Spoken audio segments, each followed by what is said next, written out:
From your worst nightmares.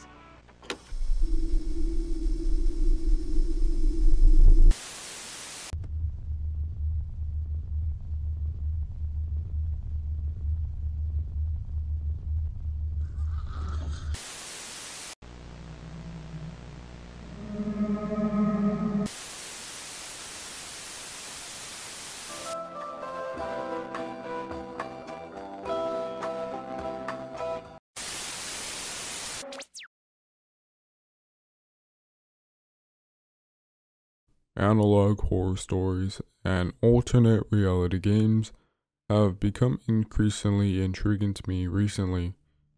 There are several well-known ones that come to mind, such as the very popular Mandela catalog or the Gemini home entertainment analog story. Delving into the world of analog horror stories, I've stumbled upon a hidden story that seems to have flown under the radar. That one being Somnium DreamViewer. This series adopts a realistic VHS style and captures the nostalgic essence of the 90s, all set within an alternate universe. It also captures strange, inhuman photos and eerie, unsettling images that can make the viewer uneasy. Currently, Somnium DreamViewer consists of 9 episodes, each revealing a piece of the overarching story. So, in this exploration, I would do my best to provide an overview of each episode, shedding light on their contents and themes. However, I highly recommend visiting the channel itself to watch each episode yourself to fully experience the story firsthand. Hopefully, by the end of this journey, we may uncover theories or reach conclusions about some of the events portrayed in Somnium DreamViewer. Or not, as it seems the story is still not finished, so we might just have to wait and see. But, with that all out of the way, let us step foot into Somnium DreamViewer.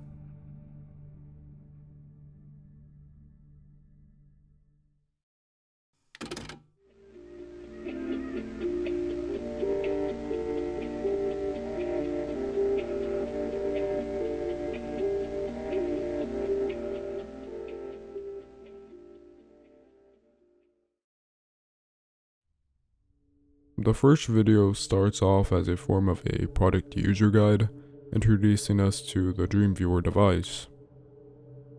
Congratulations on your purchase of a Somnium DreamViewer from Somnium Microtechnologies. You're about to embark on a journey of discovery into the most mysterious realm of all, the world of your dream.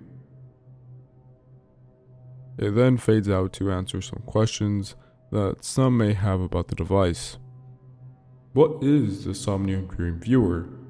The Somnium DreamViewer from Somnium Microtechnologies scans your brain as you sleep, recording and storing data from the visual cortex. It then answers the question on how the device works and explains step 1, that the user must go to sleep and have a dream.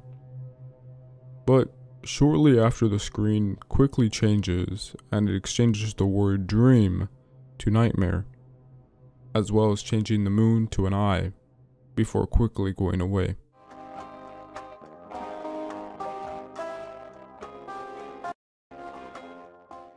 Now, we'll get to the nightmare part in a little bit, but after this it goes on to explain how the DreamViewer has the ability to capture dream images from the individual dreams. The video then proceeds to give an example from an individual who captured his own dreams. Charles Crawford, 32, dream recorded October 8, 1982. Charles then goes on to explain his experience of his dream. Charles recounted that in the dream he found himself amidst a stunning landscape without any people or buildings. He felt an overwhelming sense of wonder as he explored this wondrous sight. Despite the absence of other structures, he followed a road down that led straight to his own house, the only remaining building. While approaching his home, Charles was taken aback to see a peculiar man standing before it. This man was peculiar, devoid of facial features, and appeared to be constructed from fragments of canvas. As the mysterious figure reached out to touch him, Charles abruptly awakened, abruptly concluding his dreamlike experience. Now, this gives us an idea on how maybe this device can affect the user's dreams, or perhaps affect their dreams to make them into some sort of nightmares. But soon after, the video goes on to answer some more questions that users may have, such as, why do the photos come out blurry, or why do the photos lack any color? However, upon answering the third question, something strange happens. Why do I experience nightmares? Some unpleasant dreams are normal. When experiencing a nightmare, it is important to keep in mind that the things you witnessed are not real. It's all in your head. The video then cuts into static, revealing some bottom text that reads, "We are trapped with you in your mind, waiting for you to return," before quickly returning back to normal text, explaining that if the users experience nightmares, they should stop using the DreamViewer.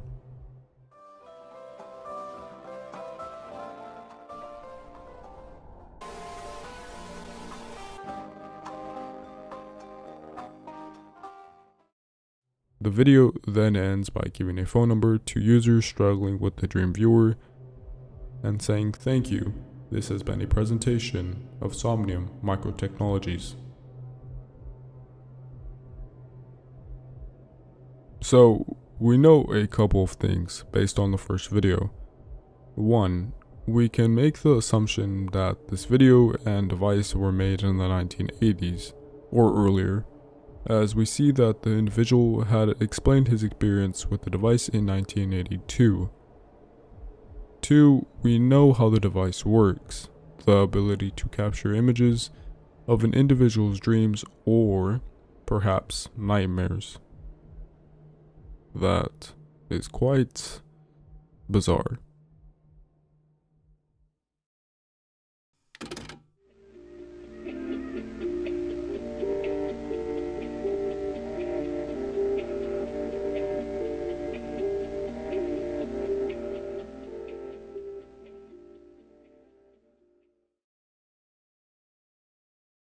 So that leads us into the second video.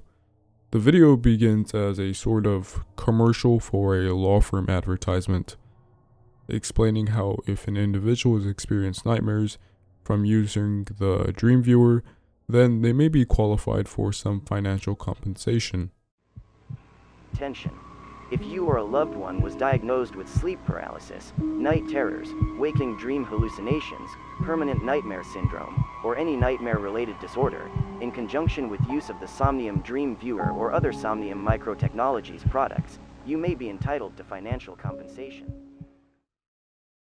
The video then explains how in the most recent years, there have been an uprise in nightmares from the use of dream-affecting devices.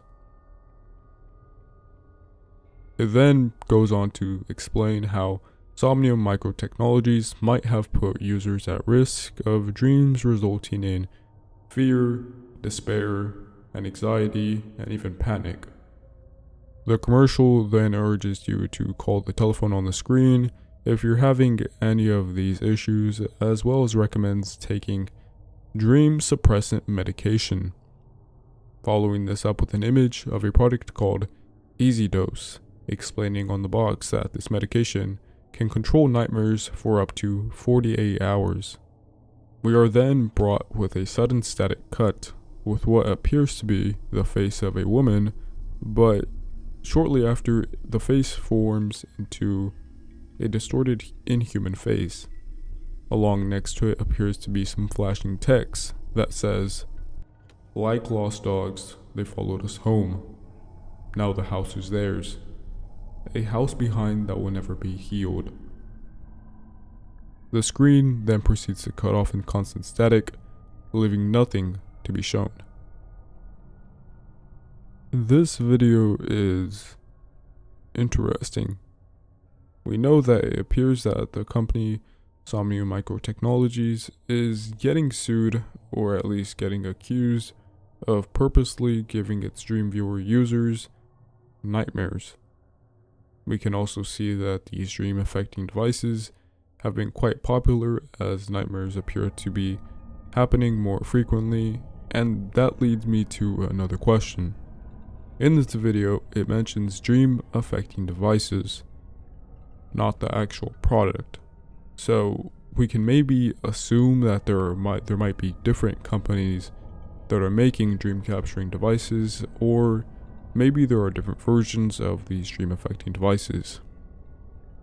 And if that's the case, it makes you wonder how far these devices can bring your dreams into reality.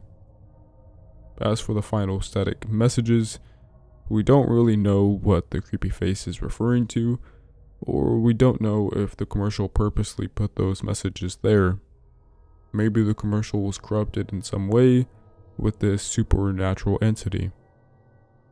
Odd, to say the least. Let's keep going.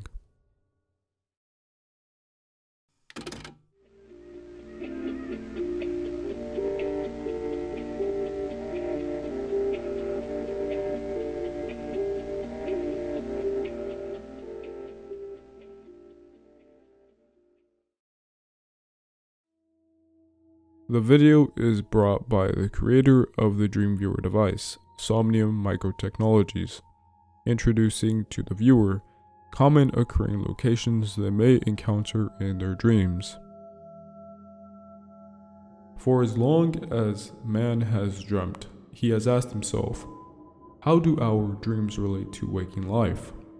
What can be learned from them? With this series, we'll introduce you to a dream interpretation method developed by Somnium researchers. They then go on to explain how the locations in our everyday life will affect the locations we have in our dreams.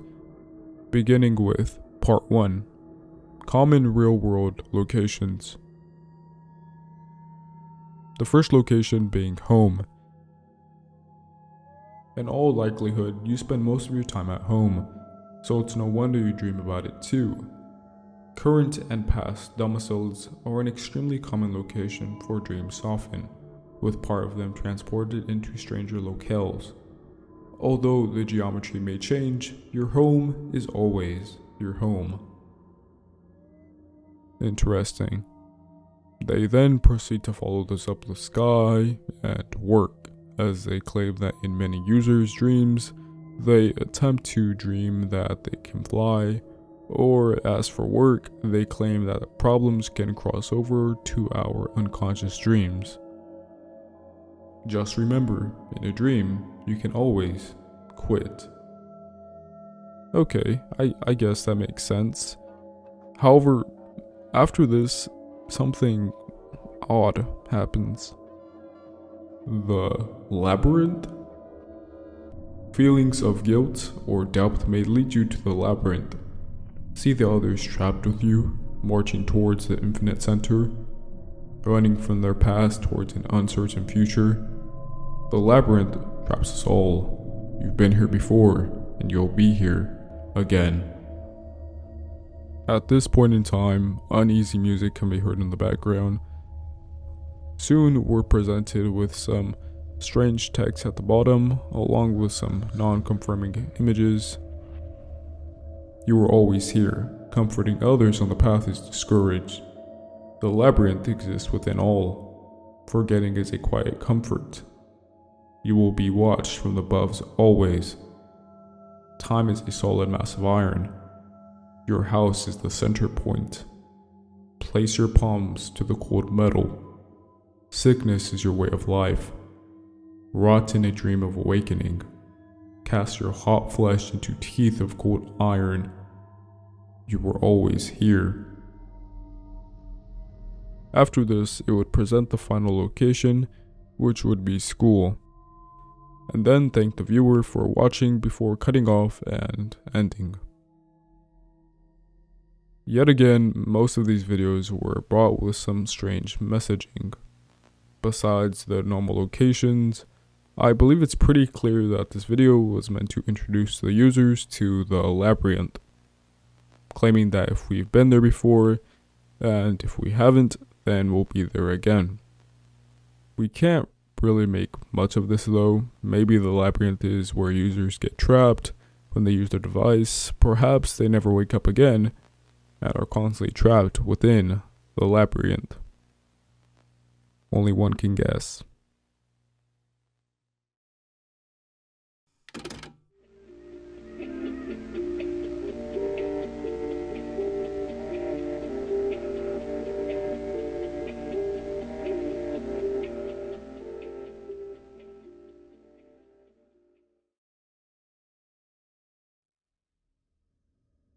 The video starts off with a scene of what appears to be an old black and white movie. However, 40 seconds in, an eye appears from the dark part of the scene, abruptly causing the movie to cut off. We are then presented with a message stating that the midnight movie will continue after some messages. It soon fades into the following message. Does someone you love have waking dream hallucinations? So now it's in this part of the story that we are introduced to dream hallucinations, where individuals experience hallucinations of their dreams in reality. The first person we're introduced to is Marco P., age 28, from Denver, Colorado, who has been suffering from these waking dream hallucinations for 4 months. Marco goes on to explain and describe some supernatural presence following him, describing that it has claws and wings, going on to say that he can feel it staring at him through his apartment walls.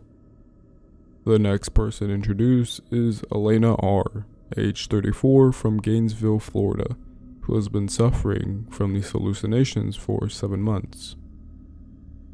She goes on to describe a similar experience as Marco, describing how she sees an entity in the corner of her eye and crawling on her headrest as she drives.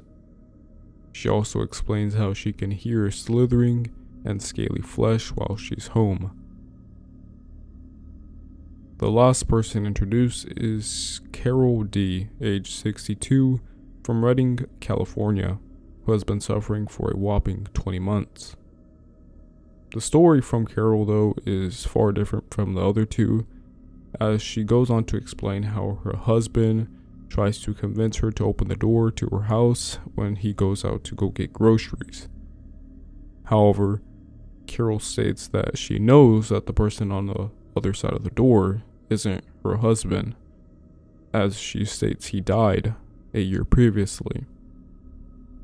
The video then proceeds to point out several facilities throughout the US that are treating waking dream hallucinations. We are then told that the entities haunting us cannot hurt the individual, as they are not real, or as long as you don't believe in them. Soon, it cuts off to what appears to be someone recording a video of their door. And, well, what happens at the end, well, I'll let you guys have a listen.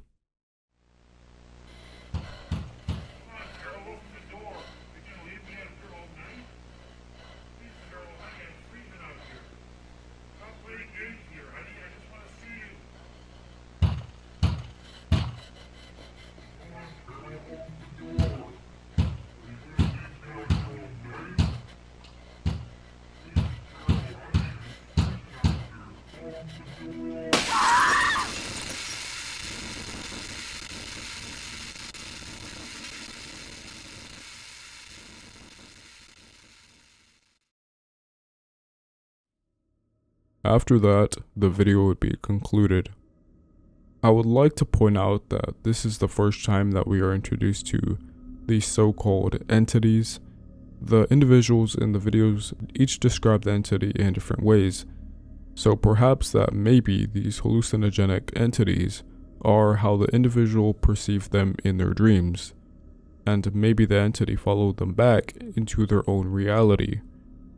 By the looks of it, we can make the assumption that these entities have the ability to maybe morph into people that the individual knows, and that's probably what's mostly happening with Carol.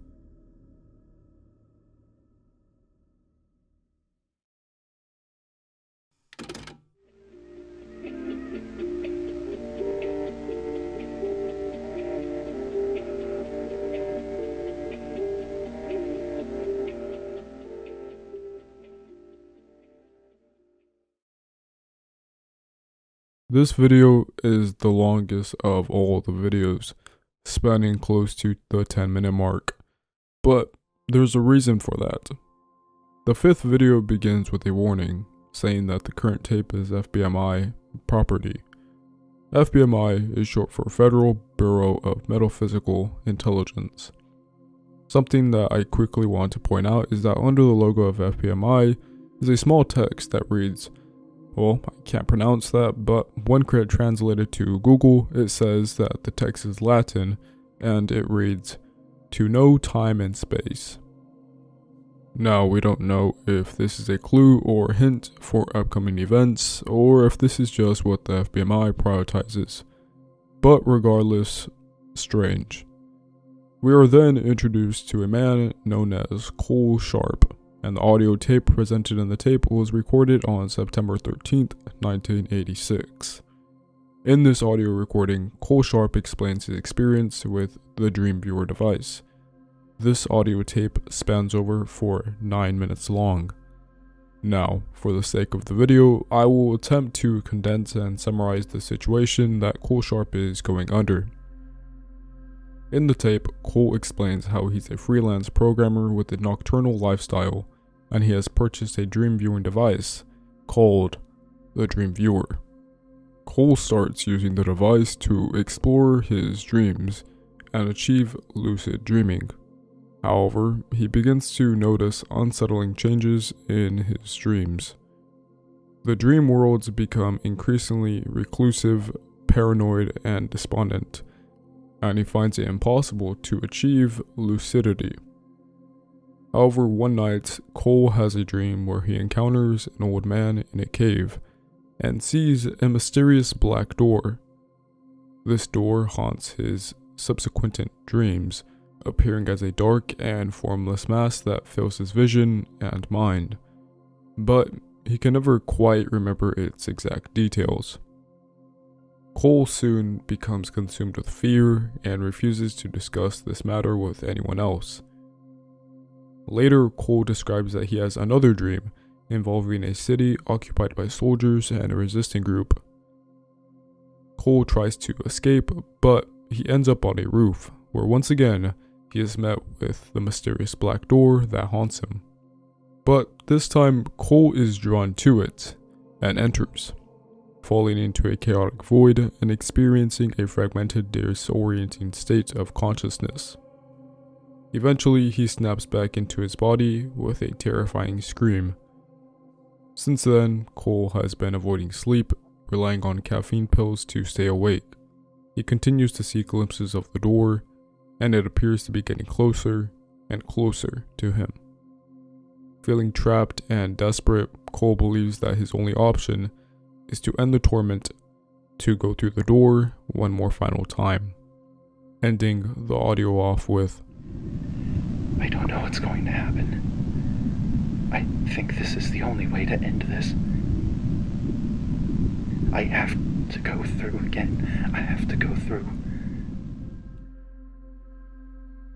The video then cuts off to some final notes explaining how Cole Sharp has been missing since September 21st, 1986, and remains missing.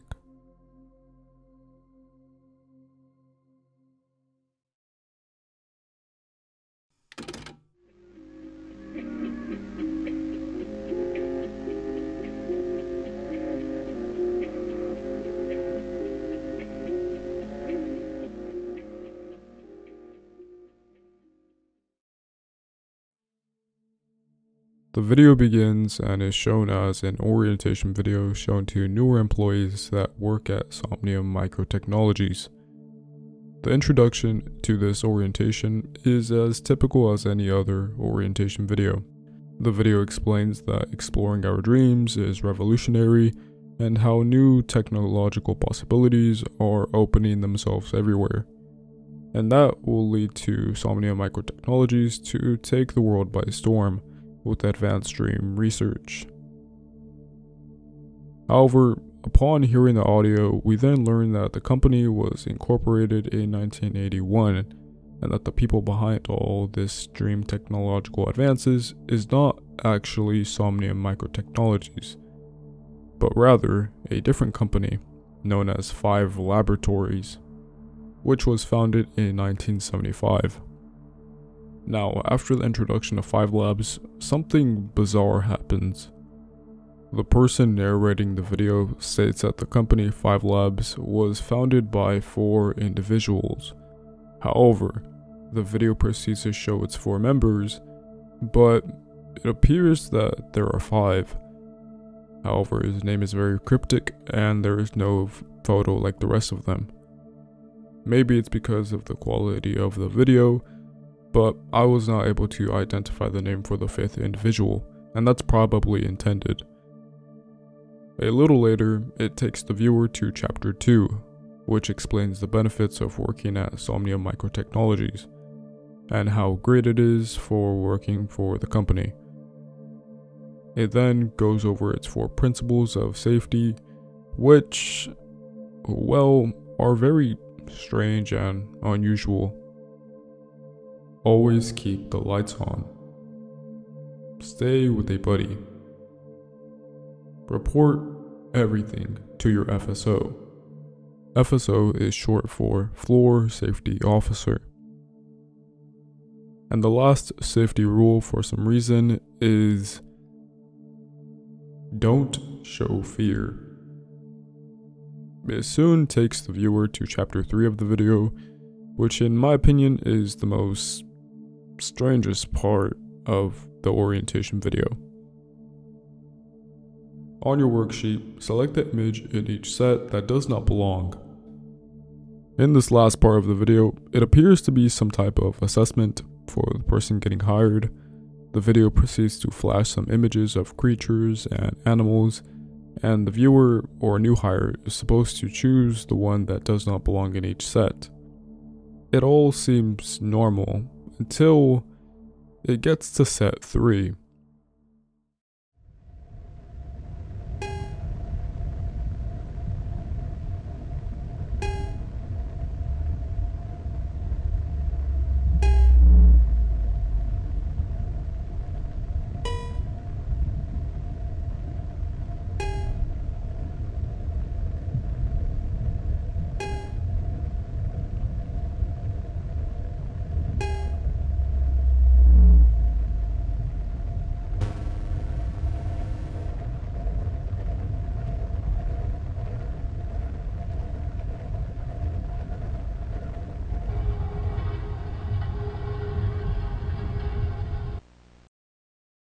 Congratulations, the assessment is complete.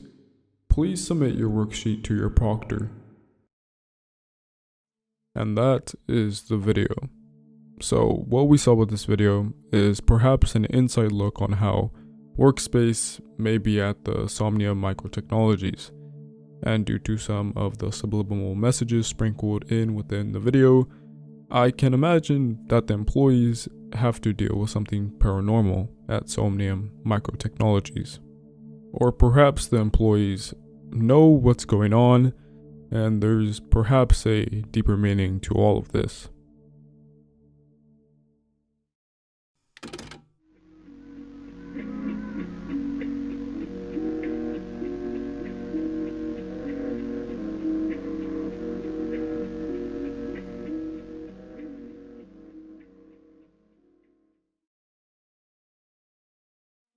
The video starts off by introducing us to a man going by the name Jean-Pierre Albuset, who was commissioned to build a prison in 1876 on the new coast of New Faribault. It then goes on to explain his method and experience for getting an idea on how he was going to design this prison.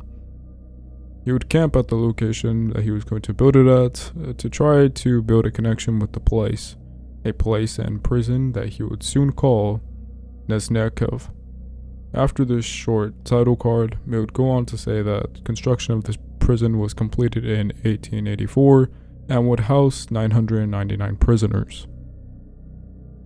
Borrowing elements of the concept of the panopticon, Neznavca was a place in which prisoners knew that they were always potentially under surveillance, but in what manner, they knew not. The video would then quote 3 guards' experience that worked in the prison. It was a space outside of life. Nowhere in that place was there a mirror to see your reflection, to remind you of your own humanity, nor did the light seem to cast any shadows. Within the prison, it felt crushing, like a weight of iron, pressing upon my body. I often forgot if I was a guard or a prisoner. The stone walls of that place should have stood for order and pattern, but they became symbols of chaos. It was like being in a dream. All men were lost in that place. The prison appears to have some sort of mysterious feeling or supernatural force with it. Due to what the guards were saying, it's almost like this prison was like being in a dream. Nevertheless, the video would proceed to explain how Neznavca would mysteriously burn down, and mysteriously enough, Albuset, the creator, would pass away on the same night the prison was burned down. Now this tape appears to be some sort of historical record of the prison, because as the video ends and the credits begin to play, a small chat box at the bottom of the screen appears, almost as if someone was watching the video with us. Arnold DVS. Okay, come on now, what is this? No way this is for real. Beth. What? I found the tape in an old historical society archives. Do you think they're lying or something? Not lying, it's just some fiction. It's like Atlantis. Plato just made Atlantis up as a bit, and now people think it's like a for real lost continent or whatever. I mean, I'm seeing a lot of corroborating evidence that it was real, and this was, what, 100 years ago? I think it's worth looking into. Okay, but let's not go too far onto this tangent. I don't think this has anything to do with what's going on. Even if these stories are embellished, there is something up here. No way there was just such a huge building that was just completely covered up like this. That's what I'm saying. Fiction with a capital F. Don't do the dots at me because you know I'm right. I'm logging off. Good night. Don't let the evil spooky ghost prison get you. Good night.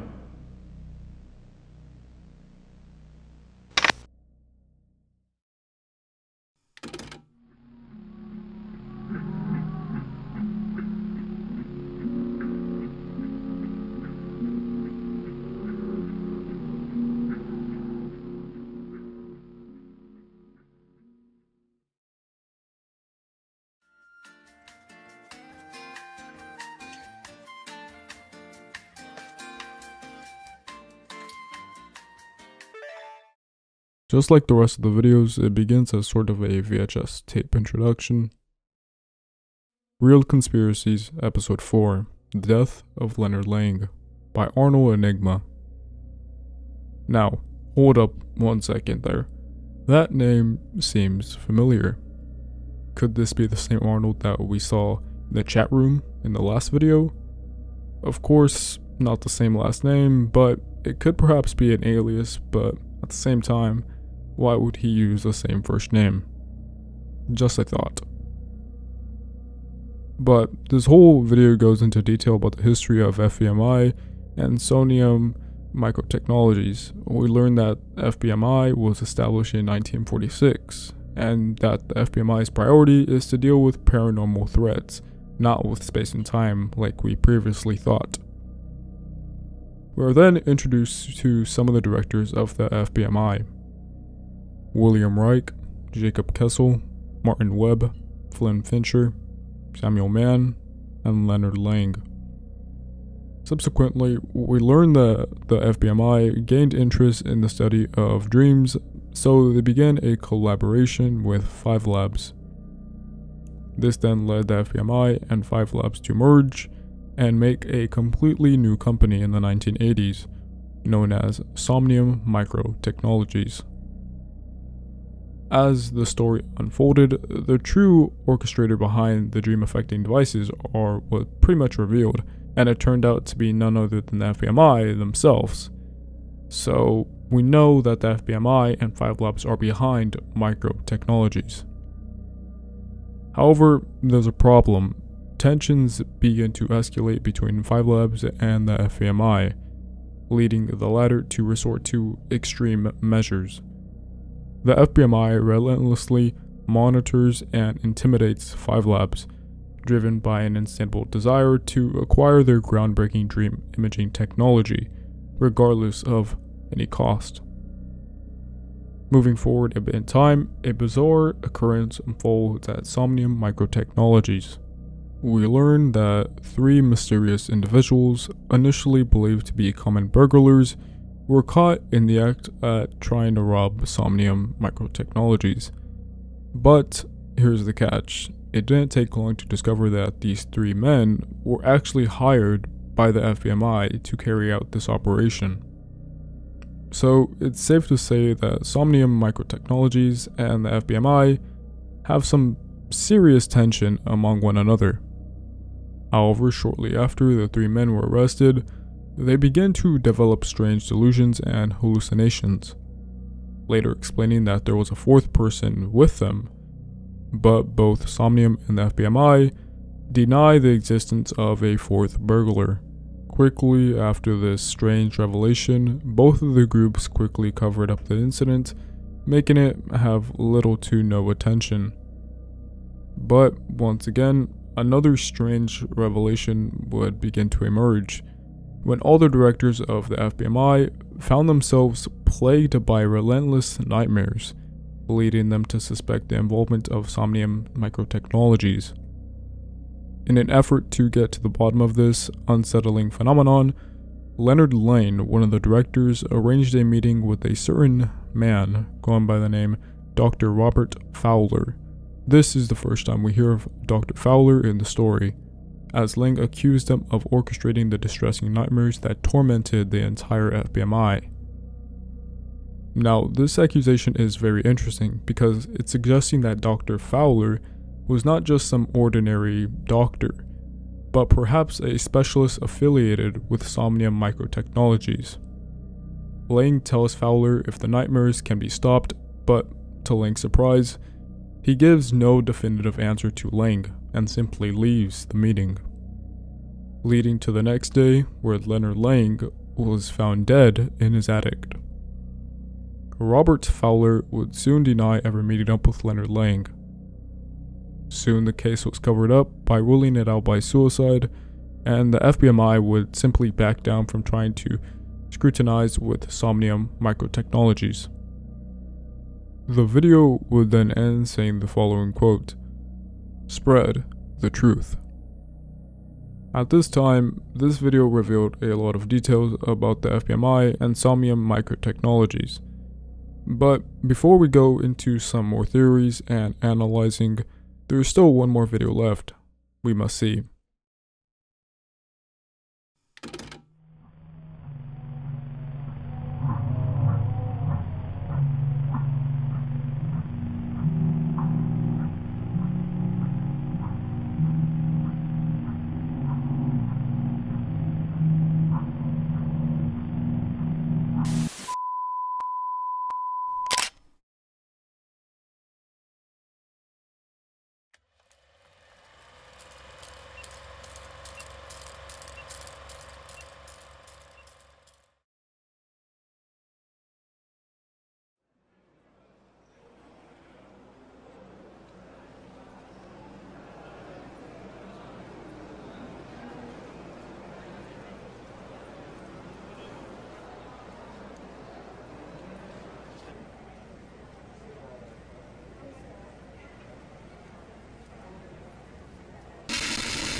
This is the last video so far into the series.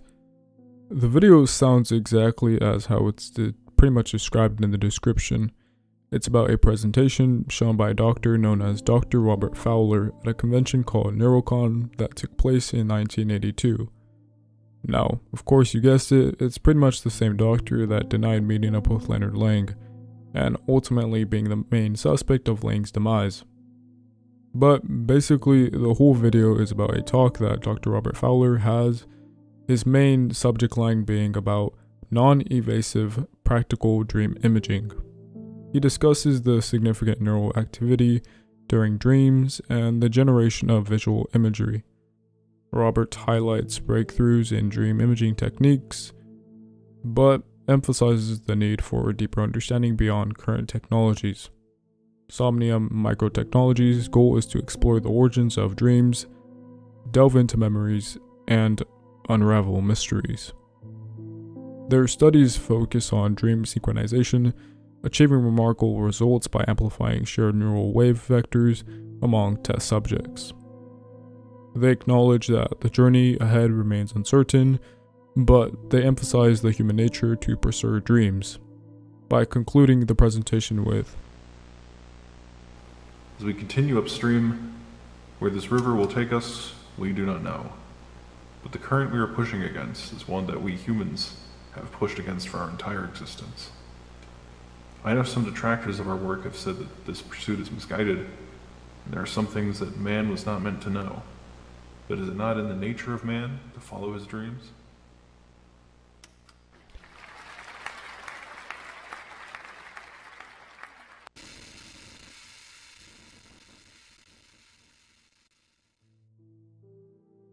The speech is actually well organized and presents some interesting details and ideas about how such technologies such as EEG monitoring and magnetic resonance imaging are deemed inadequate in accurately measuring the neural signals required for a deeper understanding. After the presentation is complete, the tape cuts off into static, ultimately ending the final video.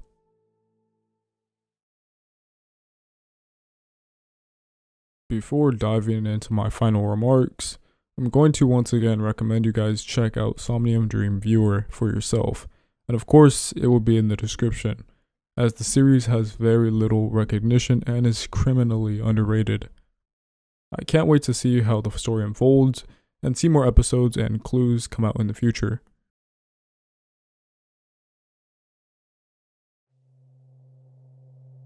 Throughout Somnium DreamViewer, we encountered a variety of different novelties, ranging from the DreamViewer device, the FBMI, strange subliminal messaging and nightmares, the labyrinth, supernatural entities, out-of-world experiences, 5 labs, Neznavca, to whatever the hell this is. It's all very interesting. But with all this in mind, we can maybe come up with some type of theory. We know that all this dream research all began because of one company, that was 5 Labs, which was founded in 1975 by 5 members. However, according to the tapes, one of them appears to have disappeared. We also know that FBMI and 5 Labs worked together to make Somnium Microtechnologies in the 1980s. However, if we look back even further, we have to remember about the prison, Neznavca, that was built in 1884, way before 5 Labs was even a thing. And that remains a remaining question. What exactly is Neznavca? Is it possible that 5 Labs knew about the supernatural elements that the prison was holding? However, that leads to another question. Who exactly were Arnold and Beth? Beth points out that the tape they were watching was from 100 years ago. So we can make the assumption that Beth and Arnold are from the 1970s or later. But still, that doesn't really answer much, as there are still several characters that we don't really know much about. On the side note, it seems that the story is beginning to focus on one sole individual, that person being Dr. Robert Fowler. Who exactly is this guy? We know he's a doctor that presumably works for Somnium Microtechnologies and has some deep knowledge behind the scenes, as I'm pretty sure we can all agree that he was the cause for the nightmares that the FBMI directors were receiving and the demise that Leonard Lang received. But I'm once again going to recommend you guys check out the series, since there is still so much unknown and so many questions shrouded in mystery. I would love to hear some of your guys' inputs and thoughts about the story. I cannot wait to see more episodes and see how the whole story unravels. But until then, we'll just have to wait and see. So I guess I'll put on my DreamViewer and see you guys in the labyrinth.